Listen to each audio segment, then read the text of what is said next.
Welcome to How to Solve.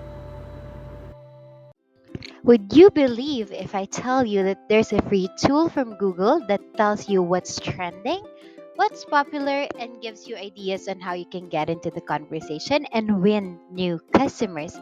Are you ready to check it out? So, here we go, my friends. Today, we're going to be talking about Google Trends. So, Google Trends is a free web based tool. You can actually access it on desktop, laptop, smartphone, or tablet, but you have to be signed in first into your Google account. So if you don't have an account, you're gonna want to create one. Today, I'm gonna assume that you are signed into your Google account. So once you are signed in, you can start using this tool. So here is where we're actually going to be checking out what's trending, what's a hot topic right now in the eyes of Google.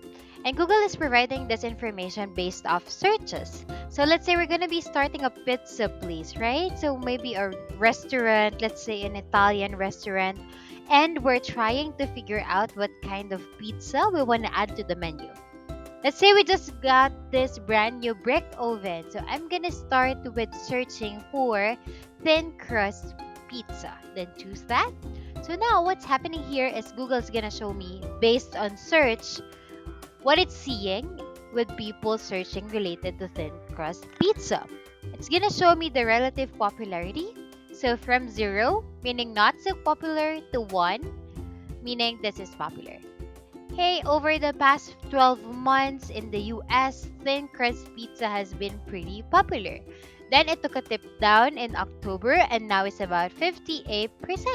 So let's say 6 out of 10 people are searching for thin crust pizza, okay? I might not offer thin crust pizza after all. What if I want to offer thick crust pizza? Okay, let's look for thick crust pizza. In this case, people aren't really searching for it. It's not very popular compared to thin crust. Well, I did it on purpose because actually it's called pan pizza. Now, if we try to look for pan pizza, we can see that pan pizza is actually even more popular than thin crust pizza. So what I just did is I kind of tested out. The beautiful thing about Google Trends is you can test out different search items and see what's trending or what's popular. In this case, I know that pan pizza is popular, so what I'll do is I'm gonna remove thick crust pizza because people aren't really searching for that. So now I've got thin crust versus thick crust. Let's add in another competitor. Let's say, what about gluten-free pizza? So when we add in the idea of gluten-free, because a lot of folks are living like a gluten-free lifestyle, or let's say they've been diagnosed with celiac and have to remove gluten from their diet. Now, if I'm a pizza place, if I'm a proprietor of pizza restaurant or let's say Italian restaurant, I want to offer menu items that are going to bring in more diners. Well, let's look at what Google Trends tell us. Now we have thin crust pizza versus pan-free pizza versus gluten-free pizza. And again, we're trying to make this decision of what menu item we want to add on our menu to win new customers. Well, right away, I can cancel out thin crust pizza. So what I'm gonna do is I'm gonna delete that one.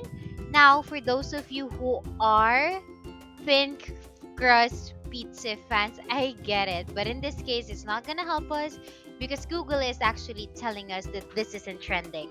People aren't searching for this. So, in relation to the other terms that you've entered, Google Trends has told me that in that kind of battle of the pizza, gluten free pizza is more popular in relation to pan pizza. Now, I could offer both on my menu if I wanted to. I mean, it shows that they're pretty kind of neck and neck for most part. Or if I'm just going with one, then I might choose gluten free because it's actually on top of pan pizza. But what would I do this? How would I actually start using what I've learned in Google Trends to inform my content plan, let's say, or marketing plan? Well, in this case, gluten free pizza is going to be the search term that I base my marketing and my content around. So I might build a new web page dedicated to gluten free pizza. I might also make a video on YouTube that talks about how we create gluten free pizza. I can also create a TikTok video which will highlight our people won't get sick. I might also create blog posts, or I might start using social media like Facebook, TikTok, and Instagram. I might also send out email campaigns announcing our new gluten-free pizza. Why? Because Google Trends tells me it's popular. I want to get into the conversation, and all those different channels that I've just mentioned and listed are ways that you can now do to make your business better. That's it. That is how we use Google Trends for keyword research. Please like and subscribe for more content. We'll see you in the next one.